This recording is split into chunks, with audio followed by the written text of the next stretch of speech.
Hi, this is Marty with FLIR TCX Training Department. We're here today to talk about the Easy Client up to our current GA release. So let's go ahead and show you how easy it is to connect right up once you have a system set up.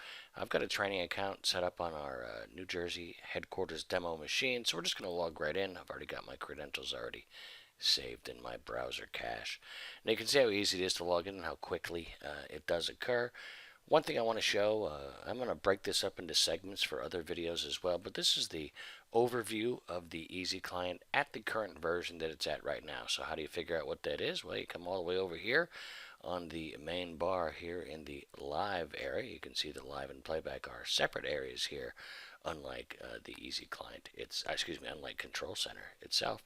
But if you come all the way over to the right hand side here, you can see I'm logged in with the training account, and if I go to the About, you can actually see that this is version 8.0.4, and then the 6119 version is the current version that's currently out right now. So if you don't have some of the features I'm about to show you here in the overview, go ahead and upgrade yourself to the 6119 release, and then you'll be good to go.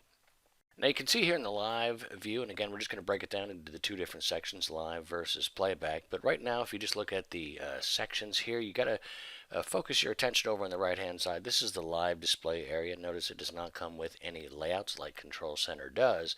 And on the left hand side, we have a series of cameras that we have access to based on our rights and privileges, just like we do in Control Center. If you look up at the top, right up in here, you can see in the section up here, it even calls itself Control Center because it is. It's the lightweight and browser-based version of Control Center. Now, there's going to be some differences between Control Center and Easy Client. We'll try to check off those things as we go along. But you can see on the left-hand side here is our camera catalog. These are the cameras that I currently have access to based on my rights and privileges for the training account set up in Admin Center. On the left-hand side over here, again, these are controlled by what I have access to, but there's a couple of things that I can do then, because, on this system here, I've got maybe 10 cameras, 11 cameras. What if I have 1,500 cameras, right, that I have access to? Well, right here, the naming structure of the cameras becomes very important, because what if I was just looking for, say, any 4K cameras? I believe it's going to limit me to just these two, because other ones are named different things. But if I use my text-based search, you can see, well, there you go. I had a third camera that actually has 4K in it. So a lot of companies that I see, and I come into their command centers and I check it out, they're usually broken down by naming also and by sites, and we'll talk about that here in just a second. But the naming structure, of course, is important when you do want to use our text-based search filter. If I just take that back out of there, you can see it brings back all the cameras I have access to. Now, I just mentioned the fact that there is a site filter, and that's what this is right here. Now, the sites, of course, is something that we set up in Admin Center, so they look exactly the same in our logical view in Admin Center to make sure that they look the same thing in the Control Center navigation tree. Now, once the sites are set up, of course, we then have a site filter, so we can utilize these functions right here to show me only the cameras based on their inclusion in these particular sites right here, and subsites, as you can see, into the systems itself. So if I go to the, say I don't want to see any rooftop cameras, I'll take them out, right? Now all the other ones that were rooftop cameras are gone now because I filtered them out, again, based on site setup within Latitude's Admin Center. And I'm left with things that are not in that particular site. So if I want to bring them back, I simply just add the site back in. So that is the site filter. This is the live view. As I mentioned earlier on, there is no layouts over here like you're used to in Control Center. We have a thing called responsive design, and what that means basically is I choose a camera. Let's just choose this one off the top. Now you can tell on my camera catalog which cameras are being displayed over here, because as they're being displayed, I have a yellow circle around them over here.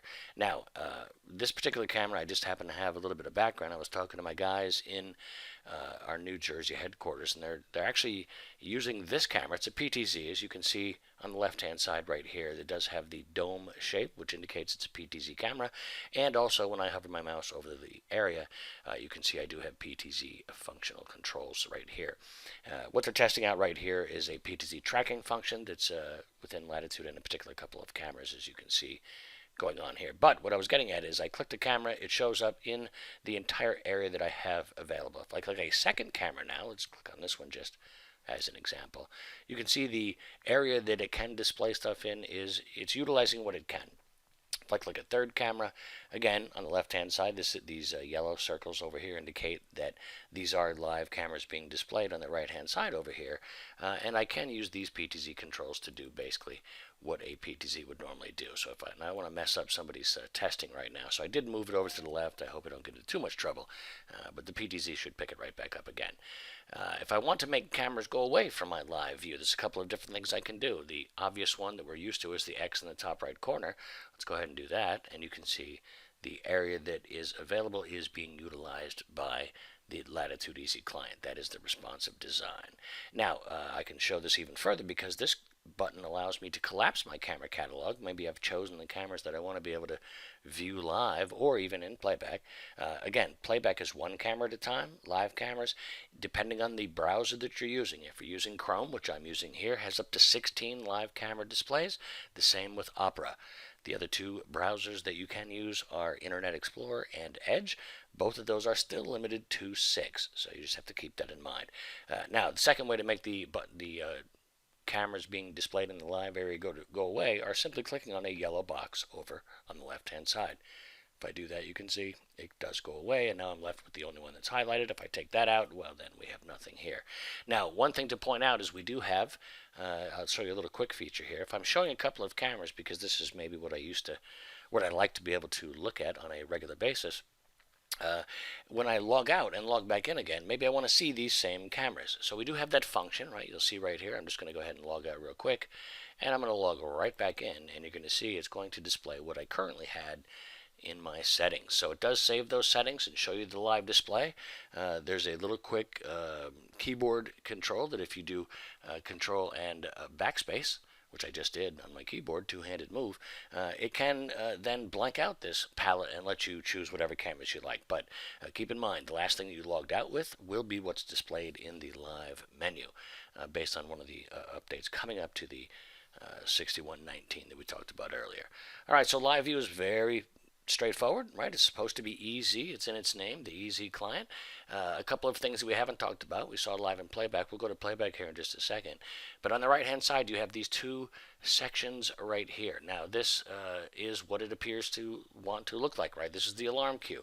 And I've got a setup where if I export a clip, and just so I could show this off, when I export a clip, it's going to fire alarm, right? That's not one that you'd probably see normally being used, but it was one that I can use as my demonstration right here. So you can see I happen to have one in my queue simply because I have not trash candy yet. So let's just get rid of that for now. Now this queue right here is the export queue. So once you go to export something, and that's why you're going to see when we go to do that, and I'll remind you again as we do it, that as soon as I export, you're going to see the number 1 light up as the video itself renders to be able to be downloaded to the browser settings that I'm currently using. Chrome will drop it right down into the bottom left. And it'll also fire that alarm, right, because I do have an alarm set up just so I can showcase this. Now finally on the right hand side then is the drop down menu where I already showed you one or two things. The about menu shows you of course which version that you're currently using. Have a little X up there so you may go away.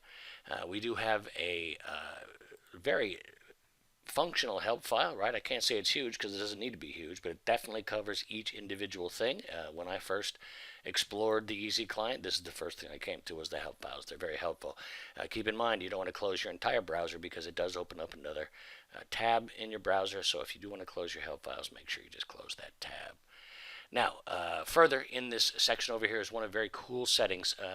Back in the day when 7.0 first came out for Latitude, you had no choice, right? The Latitude system converted the native H.264 into MJPEG to be sent here to the browser, which meant that your transcoder, which is very important, and it still is very important. However, we now have a choice to be able to take some of that load off the transcoder, because if the transcoder constantly has to take the native H.264 and convert it to MJPEG all the time, it's going to be using a lot of its resources. So what we did was we put this little settings menu in here, which I just clicked on here under the account menu, and you can see right here that by default now we've already converted it, right? So you can turn it off, and then the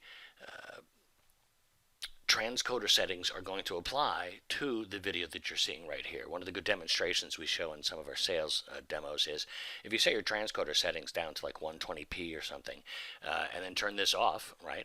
The transcoder then will transcode all your video down to 120p when it delivers it here in MJPEG to your Easy client. So it doesn't look very good. And then you literally come here, you turn it back on, use the native H.264 if possible, and you come back here and you look at the video, and then boom, it looks a lot better because it's using the native resolution and the H.264 settings. And on top of that, the transcoder itself does not have to transcode anything, so it really becomes just a media server and serves up and has more resources then to be able to serve up more client applications like the Easy client. So for live, that is pretty much it, right? There's one thing. Let's see if I can provoke it here. If I really hammer this quickly, and again, I'm nowhere near this office, so this is a definite WAN. But I'm going to try to open up a number of cameras here, because if I start to get some latency in what it is delivering me here, it actually has a nice new warning. And as I pointed out, there's 9. There's the Brady Bunch view, right? The 3x3x3. I can continue to try to add more because, oh, there we go. We're starting to get some latency, right? Because I'm requesting more than what the bandwidth can allow. And you can see right here the yellow latency window. It tells you you're currently experiencing some streaming issues, and I like that. Now, see, look at this, perfectly queued up. When it really gets bad, when you're trying to utilize more resources than the system currently has, you're going to get this one, right? Now, the yellow one means you're between 3 and 10 seconds of latency. Red one means you're more than 10 seconds of latency. So it even tells you, if you have your mouse over it, to try to think of things you might want to do. If you click on Learn More, it takes you right to the latency thing in the help menu, which hopefully will give you some ideas on what to do. And basically what it means is you're overwhelming the system. So let's start closing some of these down. Look at the system. You can see it's already trying to catch up. It just recognized, whoa, they asked for a lot of resources all of a sudden. I was not ready for that. But one great thing about the Latitude system is it is designed to overcome some of the difficulties that it runs into. It's pre-programmed to recognize when it's starting to have some problems, and then it tries to focus on the things that we care about. Now, one of the things then, after we go from live, let's go ahead and drop this all back down. Now, keeping in mind, once it's down to nothing, if I log out, again, this is exactly what I'll see when I come back in, a blank palette. But let's go ahead and go to Playback. And this is the second part of the overview video. The Playback, of course, has a couple of more bells and whistles in it to understand. You can see immediately down at the bottom, we have a series of thumbnails. Now, those thumbnails are represented by a couple of things in the right-hand side of this Easy client. Again, we still have our camera catalog over here. Playback is one camera at a time, so if I were to click on another camera, it would just change the playback to that particular camera. When we first come here as well, as I mentioned, the thumbnails down at the bottom are tied to a couple of things. The first thing is the yellow bar right across the top. You can see here's the end and here's the beginning, and you saw one of the cool functions that we've added. If I just hover my mouse over that timeline, you can see right there we do have a hovering objective basically plugged into the system, so I can hover over this and just see. It doesn't change where this thing is displaying what I'm seeing right here. It just shows me, okay, what's over here then, or what's over here, what's close to that. Now, in addition to hovering, we have scrubbing. Now, you can see this is moving right here, and I can control it with these VCR-like functions. So let's go ahead and just pause it right where it's at. It also shows in the thumbnails across the bottom which one is lit up, right? Because this one, where this currently is within the time frame of this particular thumbnail right here. Again, the thumbnails are displayed or at least related to a couple of different things. One thing is the timeline. Now, if you come up here above the image itself, you can see we have a from and how long the duration itself that it's representing. So if I start right here at 1818, where you can see it has started, the duration of 5 minutes. And again, that's just by default. And you can see over here, this timeline is the secondary thing that is related to the thumbnails being displayed across the bottom. All of these are tied together. If this is changed, the timeline will change and the thumbnails will change. If the yellow bar is changed, just by grabbing, for instance, this right here and moving it, the thumbnails will change, and my time bar across the top top right here, right, not the timeline, will change as well. And you can see by default it had gone to 5 minutes, because that's what the default is when you come to your playback. Because I grabbed the beginning of that and moved it forward, I chopped off a little bit of it. And now you can tell at the top here how much I chopped off, 1 minute and 5 seconds. Now what I'm displaying between the beginning and the end, and again the beginning thumbnail and the end thumbnail, is approximately 3 minutes and 55 seconds. So I generally don't even use these too much, because I mean, you can for sure, and if you're going to be very specific on times, you could absolutely come right here, choose the day, choose the time. Notice your time frame is within 5-minute windows though, so you're sort of at least a little bit limited when you do use this. However, no problem, because this will at least put you within 5 minutes, and then you can come down here and use the thumbnails and the timeline itself to get to exact number of seconds. Now, what am I referring to? Well, let's take a look, right? We already saw, here's our custom because we made a change. Let's go ahead up here to our show last. I use this a lot, right? Because there's a lot of cool things that you can do here depending on what it is you're looking for, right? End of lunchtime, maybe it's 1:30 or so. Somebody says, hey, during lunch somebody hit my car in the parking lot. Well, let's look back over the last hour, like see what happened. This is an hour ago, right? That's what this thumbnail represents. And this thumbnail is right now, or at least when we made that, go to playback and choose the last hour. It's representing from now, an hour ago. So visually we're able to see certain things. Now this is not a great representation, but what I wanted to show here is, let's check this out. Let's go to our lobby camera here at our FLIR headquarters office. Now, an hour is not a good representation of what I want to show you. So what I'm going to do is I'm going to go back one full day. You notice we have a week, we have a custom, and then again we can put in whatever from time and duration that we want. But if I go back a day, you can see now this is literally 24 hours ago from right now to at this point where I just did this. So visually, and this is what I wanted to showcase here, is we don't really have to do secondary searches. Again, say my car was stolen over the last 24 hours and I've got a camera on the parking lot where my car used to be. I can visually then see, okay, my car was here, it was here, whoop, it's not here, right? So sometime between this time period, oops, I must have clicked on something. It's, again, anytime you click on anything here, if you change this, it's going to re-represent itself again. But you can see these thumbnails, this is 1826, this was 2037, it's about 2 hours apart, because I'm looking at 12 thumbnails, and again, I'm looking over a day, so that makes about good sense. But what if we were trying to figure out when the camera itself went to night mode? Oops, again, I clicked on it. You can see it occurred between here and here, right? Again, the car could be missing from the parking space. All I have to do to drill down is if I double click on this one right here, it's going to put this one in the top left. It's going to put this one in the bottom right, and it's going to spread out evenly between those two spots. So let's go ahead and do it. And again, it's changing on the timeline itself right up here. Here's the first one, right, the 2037. And here is the one that was next to it. Now, again, all we're doing is we're drilling down, and that's what we want to do. And you can tell it's happening because these thumbnails used to be about 2 hours apart. I clicked it again.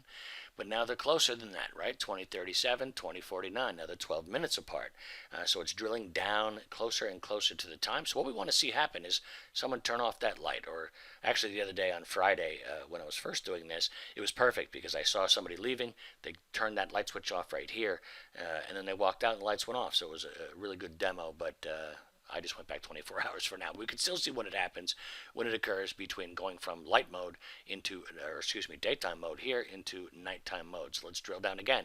Here it is, 22:24 to 22:36. So in that 12-minute period, let's see what happens. I double click. There's 22:24.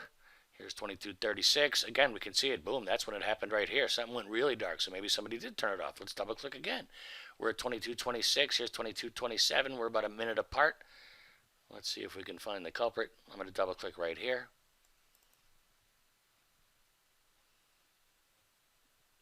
All right, again, we're still drilling down. 22:26 and 56, 22:27. We're like 4 seconds apart here.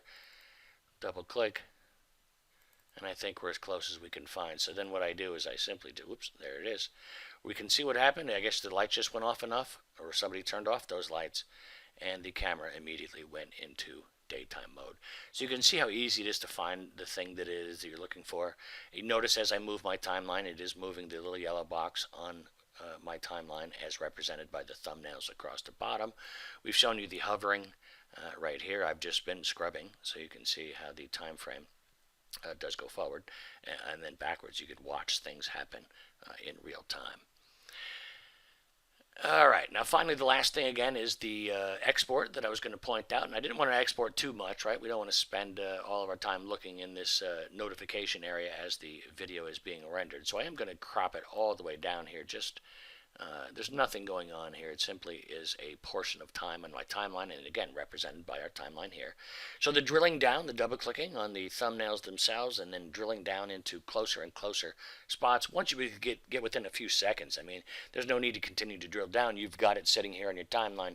You simply drag and you find exactly when it occurred, and you can export that time. I can actually move this right into about where it occurred.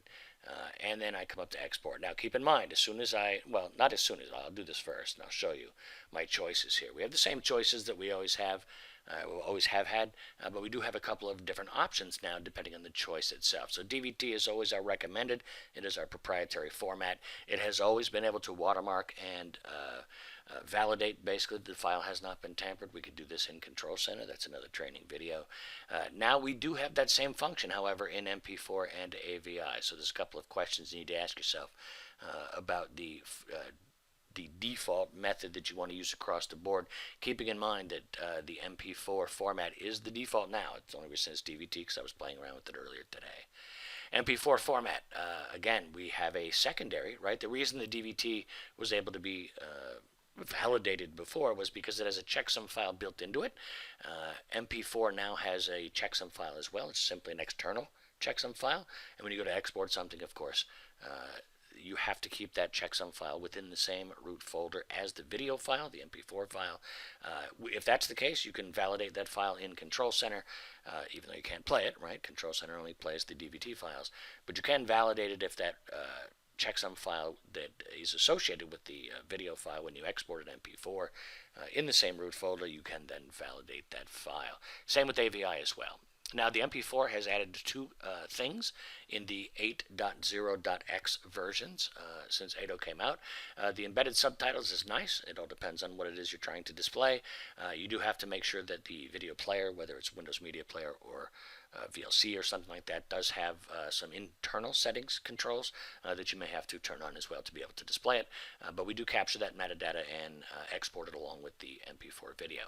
The same thing with audio, right? And this is interleaved audio, which means instead of stacking it on top of the video and having the head read back and forth and die faster, right? We have interleaved audio, which is video, audio, all the way through the export, and then we're able to read it better and faster. So these two things are options. There is an 8.0.2 and 8.0.3. It's a combined webinar that I did a little while back that explains both of these functions. If you needed some information, please seek out that video. And then AVI, well, again, there's one more thing to report as well about MP4, and this is not just Easy Client, but also in Control Center. The MP4 export does have a limitation that if you're using a privacy mask that is set up in Latitude, it will not export MP4. So just keep that in mind. And AVI, the only real limitation in the Easy Client is if you're exporting via AVI because that's what you like, and you've got a good codec and you like it, and that is just your choice. You have to keep in mind that if you're exporting high resolution video, Easy Client's probably not your answer, because as you can see right here, there is a limitation in AVI in the Easy Client, right? Not in the Control Center. You can go to Control Center and do it if you need to. But AVI exports within the Easy Client are limited to 720p. So you got to keep that in mind. So you can see those are the choices. Now the reason I'm going to export this is simply to show you what the alarm cue looks like, right? This is what we saw over here. And I do have an alarm set up just so I could fire it here through the Easy Client and let you see what it looks like when alarms do fire. So not only do you have the mobility of the Easy Client, you can put it in any web browser that we talked about, the four that are mandatory, but on any device that has those browsers.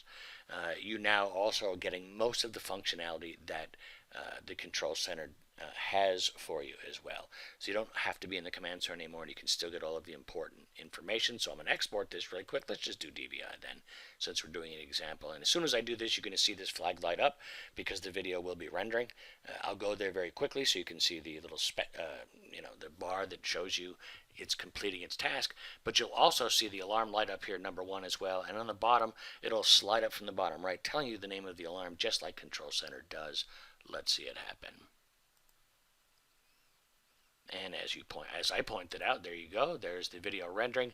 Notice the alarm has come up on the bottom right-hand side. It is in the queue right now. As soon as I click on this, it will take it immediately to the playback section that was attached to that video when the alarm went off, with a few indicators. Right, you see it right here in the top left-hand corner. It's showing you that this is displaying alarm generated video. It shows you down here you're in playback, but this is alarm section of playback, and then also on the left-hand side over here. Giving you two options, of course: clear it, just like you would have that option if you were an operator. But notice some of the functions, some of the additional functions in Control Center have not quite made it in here yet, for giving you different options as far as adding text, etc., or context basically to the alarm itself. All right, so let's go ahead and clear out. Here is my export that I basically just did. And if I go ahead, I then have to use my browser functions. Whatever your browser is set up to do. Now, this is my personal machine, and I don't like anything downloading on purpose, or at least by automatic function. So I do have it set up to tell me, or to ask me what to do with it. And I say, all right, throw it on my desktop. And once I do so, it simply downloads as any other file does in the browser that you're using. If I were to go to my desktop and just take a look at that, you can see here it is. It is a zipped file. If you do open this up, you do, of course, want to unzip anything that is zipped, of course. And there it gives you right here. Now, this is a DVT file. My Windows system doesn't know what to do with that file. That's why it gives this little file right here. Had I had Admin Center, or actually a Latitude system running currently on this machine, which I don't, I would have simply been able to either drag this into Control Center, it would have started playing, or there's a number of different file search functions that I can, save DVT files, and then in Control Center go find them later out when I need to, possibly export them.